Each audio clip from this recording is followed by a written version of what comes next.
All right, people are here.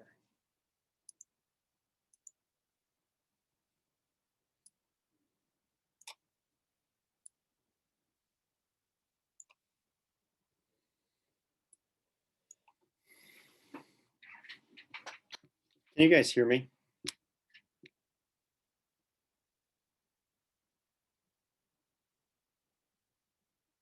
Somebody give me a sign.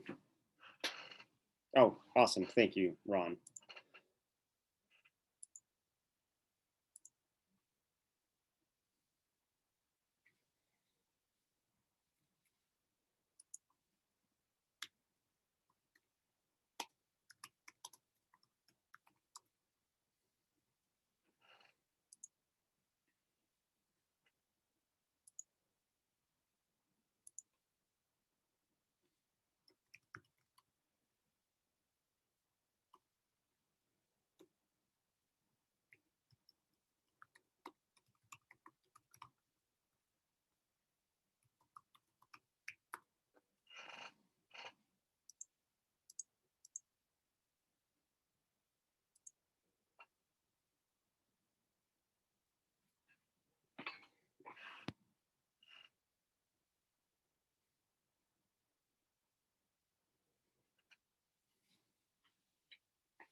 How are you guys all doing today? Good. So just so you are aware, some of the people who couldn't make it today have asked that I record what we go through today. So I am recording this. I have a YouTube channel, and I'll be posting it to the YouTube channel. And I will be sending out a link to that to everyone after we're done and after it gets finished compiling.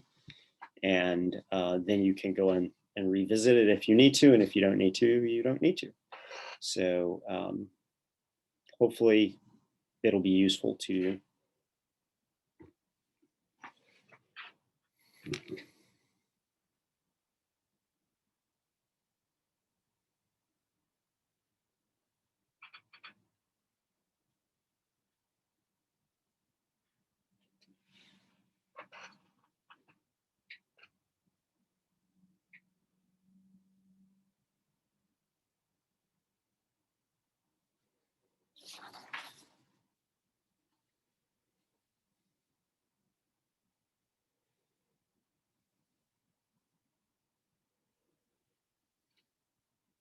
All right, it's 2 o'clock. So I'm not a big fan of scheduling meetings when meetings aren't necessary, and I'm not a big fan of having meetings go longer than they need to. So I'm gonna just get right to it.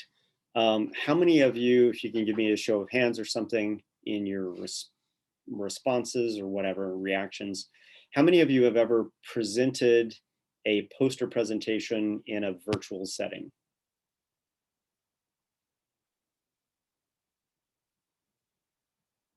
Okay, Edgar and Tracy and Craig. Okay.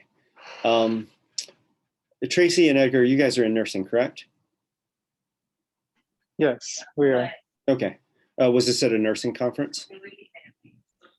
Yes, we are. Okay. And yes, it was Mind and Heart. okay. And did you use the template that nursing department uses for making their printed posters when you did that poster? Yeah, we did. How did that go? Could people see everything well enough?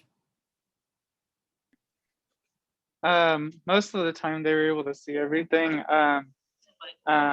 We would actually like share our screen and just kind of like be able to adjust it ourselves individually through breakout rooms. But since this time I think we're all hosting our own meeting rooms, it should be a little easier. Okay. But yeah, usually it wasn't too bad of a problem. Okay. I'll show everybody else that, and I'll also give you guys an alternative way of how I've seen it done at some conferences since we've been in COVID times.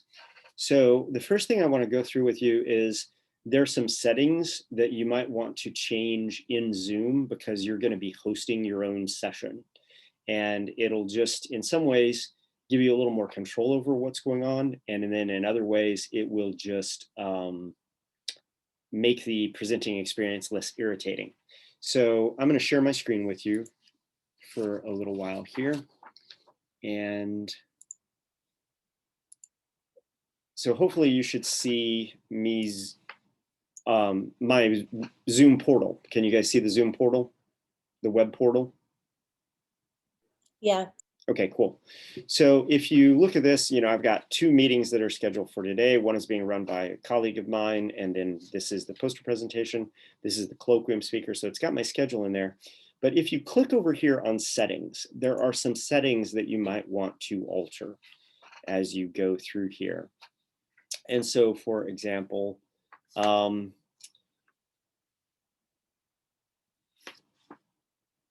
waiting room, when participants join a meeting, place them in a waiting room and require the host to admit them individually. You probably want to turn that off because you don't want to be admitting people who arrived, a couple of minutes before you did.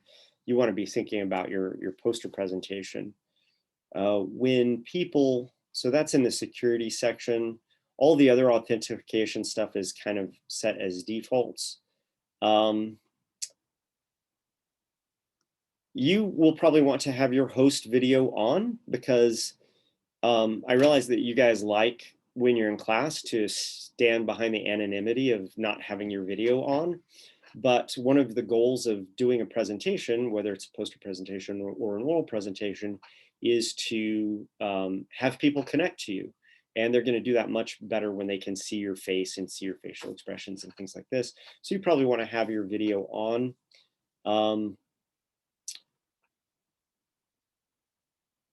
You might want to allow your participants to join before you so that they don't get booted off the system and get frustrated with it. You definitely want to mute all participants when they join a meeting because a lot of times people don't remember to mute themselves when they first log on. In the meeting, there is a bunch of stuff, well, a couple of things that you might want to do. Sound notification when someone joins or leaves. What this does typically is it makes this chiming noise, which I find when I teach classes on Zoom really irritating, so I tend to turn that off. There is also screen sharing. Because I'm teaching a lot, I have screen sharing turned on.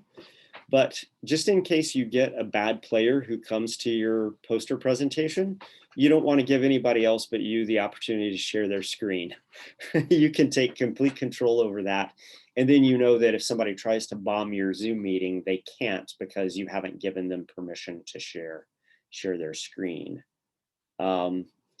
And then another thing is in the after meeting stuff. There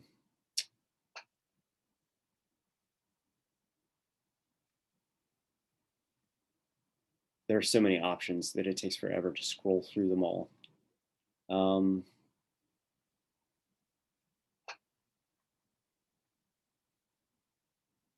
Email notification.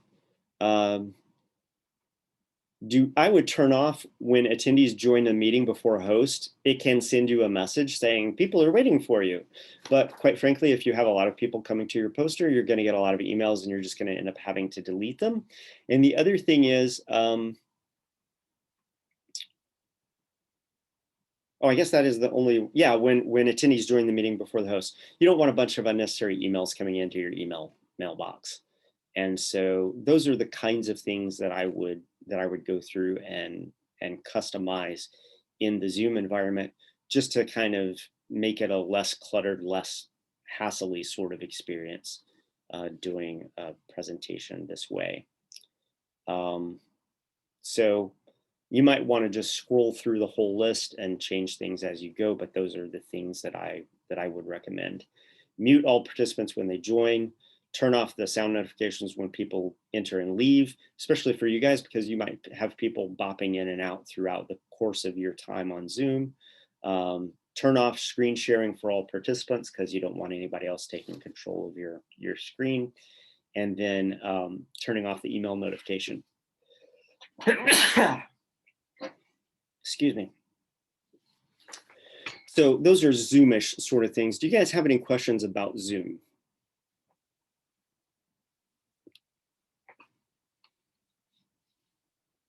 I had a question. Yeah. When I was setting up my Zoom meeting, Mm-hmm. Zoom was telling me that because I have a free account, it's only allowing me to set it up for, I believe it's 30 minutes. Yeah, I thought it So I was was only able to set up. Yeah, I thought it was Oh, 40 go ahead. minutes. One of the things that you could do is contact Heath Hayes, and he might be able to set you up on a pro account. And then you can extend the time. I thought it was 40 minutes, but maybe it is only 30 minutes. It's been a while since I've been a free user of Zoom. Okay, I'll ask Keith. Thank you. Okay, yeah, sure. I think it actually is 40 minutes, but the way you had to set up the time, you either had to click 30 or 45, and then it just tells you that you have a 40-minute limit.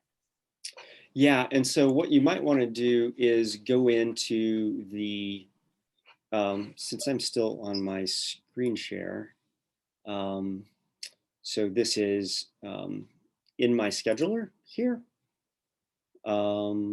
I'm in this meeting right now. Well, I'll just change this on my herpetology class tomorrow.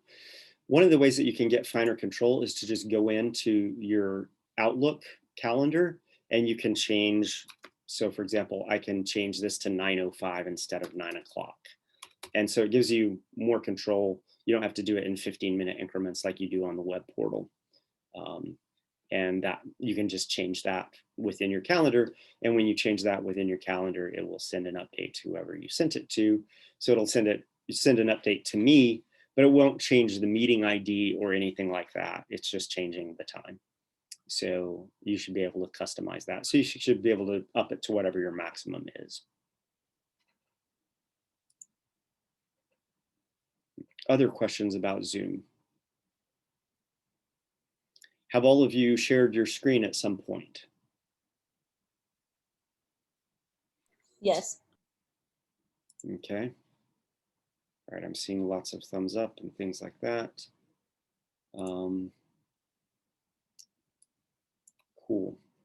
One of the things that you might want to have, so in my office, I have a dual screen situation. So I typically put Zoom on one screen and I put what I'm working on another screen, which is sometimes why I'm looking over and not at the audience. You might want to, if you have that capacity, to have a dual screen setup if you can. If you can't, it's not that big of a deal. But when you're in the throes of Zoom, there's a lot going on.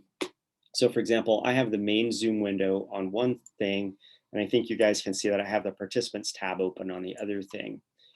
I've not been Zoom bombed in the time that I've been teaching, but I've heard it has happened to other people. Having the participants tab open allows you to basically just take that individual and you can just eject them. You can remove them from your meeting. So having the participants tab open somewhere in the event that you do get Zoom bombed by some jerk allows you to quickly and easily deal with that. Once again, another reason to not allow anyone else to share screens is you also maintain some control over that as well. I'm glad that that's not happened to me ever, but it's always kind of in the back of my mind. I hope somebody doesn't crash my party. What other things can I answer for you or help you with as far as Zoom is concerned?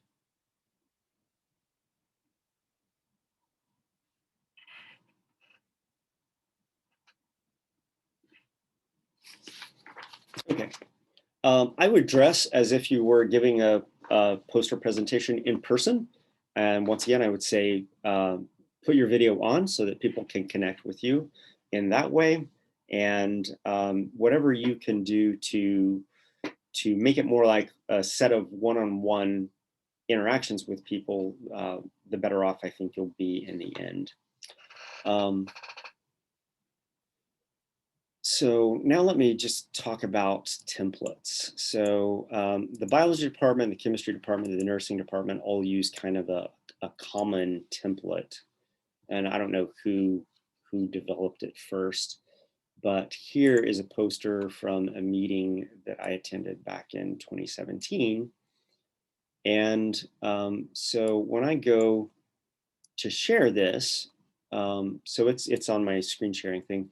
The first thing that I want to do is I probably want to go to slideshow in this, and I want to change this from presenter view. So I want to go to setup slideshow, and I want to set it up browse by an individual. And so that when I do this, so that when I make this bigger, it fills up the screen, and you don't see the stuff on the sides that tells you what the next slide is that's coming. And so it just focuses the person's attention on whatever is going on. So this is the template that we use when we print posters, and it's a 4x3 template, so it's 4 feet wide by 3 feet tall. And the thing that I foresee maybe happening when you're in this type of environment is everything's just so small. And so while I would normally print one of these off when I'm going to a meeting and I'm going to be standing in front of a poster, since I've moved to doing presentations on Zoom, and this is a template from one of my other colleagues here in biology, conference that he went to, they recommended that you not do that with a single poster, but that you kind of reduce your poster to like a series of 4 slides. And the nice thing about this is that when you then go and display this, each slide is big enough that a person can actually see what's there pretty easily. And because you only have 4 of them, flipping back and forth between them is actually pretty easy and pretty seamless. And so for in the sciences, which is what I'm in, our presentations are kind of broken up into an introduction, a methods section, a results section, and a conclusion section. And that's kind of what you have is 4 different slides, 1 slide covering each of those things.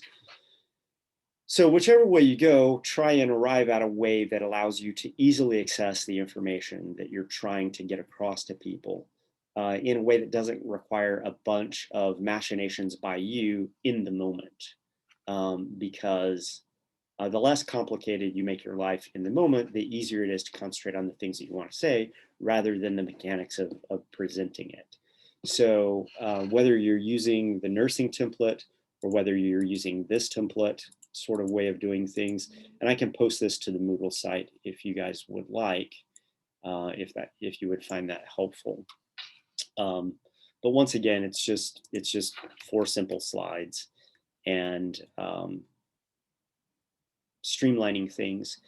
The other thing that you want to do, and I don't know what your experience is with presenting posters, but seldom does a person walk up to you at a conference and read your poster, and then after they've read your poster, they start asking you questions about it.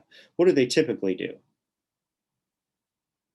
For those of you who have presented.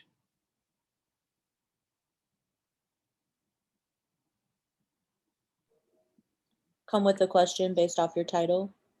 They might have a question based off your title. Sure. What else might they do? They kind of want you to explain everything to them without actually going through. They walk up and the first thing they say is, "So tell me about your poster." So one of the things that you will probably want to do before you get to the colloquium, the day of colloquium day, is to kind of have what we refer to at the National Science Foundation as an elevator pitch or an elevator speech. And an elevator speech is just a condensed version of what you do that you can communicate to somebody over the course of a long elevator ride. You know, let's say you're going up 10 floors. So a 3-minute spiel that kind of takes a person through what you have to communicate to them, but not in all the details, in the broader strokes of things, so that then they have enough information that they can then begin to ask you more detailed questions about what you're doing. So for example, a week from Saturday, so the day after Duke Colloquium, I'm going to be presenting at the Missouri Academy of Science. And mine is a 15-minute oral presentation. But if I'm there, not at the presentation, but I'm talking to somebody else, I have an elevator speech prepared for what my presentation at the Missouri Academy of Science is about. They're like, oh, so what are you working on? Well, I'm here presenting on the effects of the COVID pandemic on roadkill. Roadkill kills lots of vertebrates over the course of time in any given year, especially amphibians and reptiles, which is what I work with. And so when traffic started to slow down because people were going into lockdown during COVID, I decided to start doing a road cruising survey looking at roadkill on a 26-mile stretch of road near where I live. I started that back in April, and I'm continuing to do it every other Sunday until now. And I'm looking at not only how much roadkill is there, but also where it's distributed, what types of species are being killed on the roads and things like that. And what we found is that the roadkill is really non-random in terms of where it's spaced on the road. It's affected by what type of habitat is next to the road. There's a lot of variation in the types of taxa that are being killed. So there are tons of amphibians that are killed, quite a few turtles, fewer birds and snakes, and fewer mammals. And then the other thing that we found is that the roadkill has increased somewhat as we've gotten further and further away from the lockdowns of last year, although we need more data from year to year in order to ascertain that that's truly a trend. And that's pretty much the gist of what I did. And there's all sorts of detail just left out of that. I didn't tell you anything about what the exact methods were that I used for road cruising. I didn't tell you how I tested statistically to see if roadkill was aggregated spatially or if it was randomly spaced out across the 26 miles of the section of road that I was looking at, et cetera, et cetera. But I've given a person enough information that they kind of have the gist of what I did, and I've given them enough information that they can then begin participating in a dialogue about their work and asking me questions that I can then follow up on in more detail.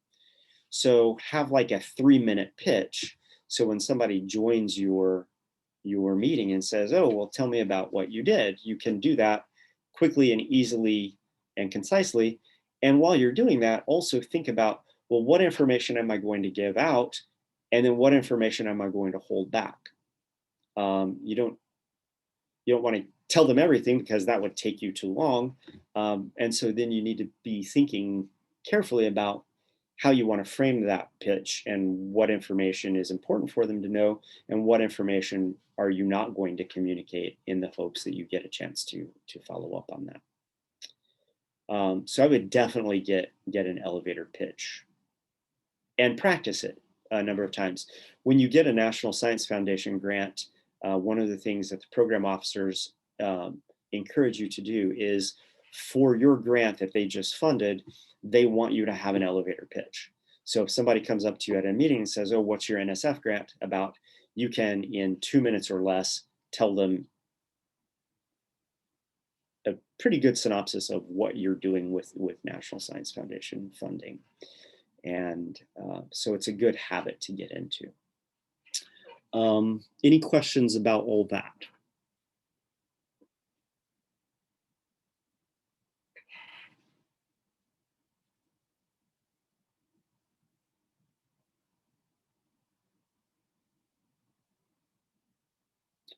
Okay, that was really all I had for you. Customize your Zoom environment. Pick a template that works for you, that's not going to complicate matters overly much while you're in the throes of presenting.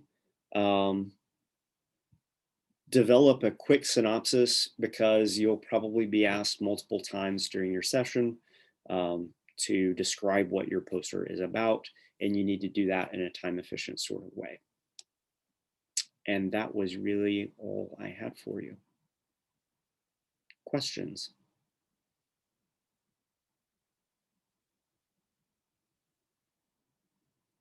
Are we going to get a kind of like a schedule of how things are going to go for the day? Oh yeah, there's already a schedule. There's a schedule posted. So I could send you one via email, but you can just as easily go online. So if you go to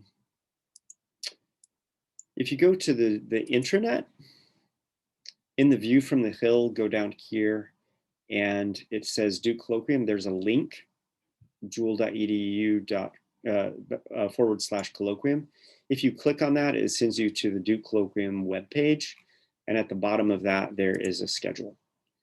And you'll see on the schedule, it has the Zoom meeting information. This is why I needed Zoom meeting information from everybody. We had to compile all of this. So the oral presentations are being moderated by faculty, and there are Zoom meetings that they are in control of. So they are the host, and they'll be moderating those much in the way that is traditionally moderated. And then the poster presentations are down here, and it has each of your presentations as well as the Zoom meeting information that you submitted to me. And so one of the things that you can do with this is you should be able to go and you can just click go down to the bottom, and the download button will appear. You can actually just download this so you can have it for your own use. If you want to invite friends and family members to come to your presentation, to your poster presentation, you can just send them the document. And I didn't check this, although it did it in the version that I had the other day. Let me make sure that it actually works the way I thought it was going to work. So here I have it. Oh, and it might not let me do it. When I was actually moving your information over from the emails that you guys sent me, I kept accidentally clicking on the box and it kept opening the meeting. And so I know it was working for me in Excel, but I haven't tested this version. Looks like the links are active. So Craig, that was you who was asking. So I'll just check yours. So when you click on this, yeah, so it's just when you click on it, the document is trying to connect to this. Click allow, and it should just take you right there. So that was the goal of having the link, the meeting ID, and the password all in one chunk, is that it should simplify the process of people logging into your Zoom meeting room. So this is sendable. You can save a copy, send it to all your friends. And it also serves as a record that you did this thing as well. Did that answer your question, Craig? Yes, sir. Thank you. Yeah, sure. Other questions?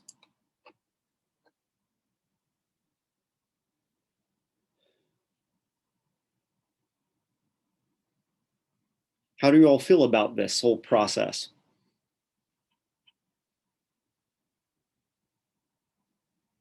Christina is thumbs up. Edgar is thumbs up. Well, you've done this before, Edgar. Okay. All right. Well, good. I'm glad. Has this helped at all? Okay. Yes, I think it clarified. Okay, good, good. All right. Well, myself and Dr. Bartels and Professor Schafstall and Dr. Reynolds, we are all here to assist you. So if you have any questions between now and next Friday, feel free to contact any of us. And if one of us doesn't have the answer, we'll be in contact with the others of us to get any answers or assistance that you need. For us as a committee, what we want is we want next Friday to be successful for you and to help you present your best version of yourself, and whatever we can do to facilitate that, we're more than happy to do for you guys. So if there are no more questions, just good luck and let us know if you have any difficulties. I am going to send out my cell phone number to all of the faculty moderators of sessions, and I'll send it to all of the poster presenters. So if something goes haywire on the day of, you can get a hold of me by phone. I don't foresee anything happening and going awry, but in the event that it does, I want you guys to have a contact where you can say, Dr. Klewinski said I could call him on the phone. I'm calling him on the phone. The nice thing about it is that I have all your Zoom information, so I can maybe help troubleshoot things as if something does go wrong. All right. Well, thanks for doing this. And like I said, let me know if you have any questions between now and Friday. Thank you. Sure, no problem. Thank you. Thank you. Bye.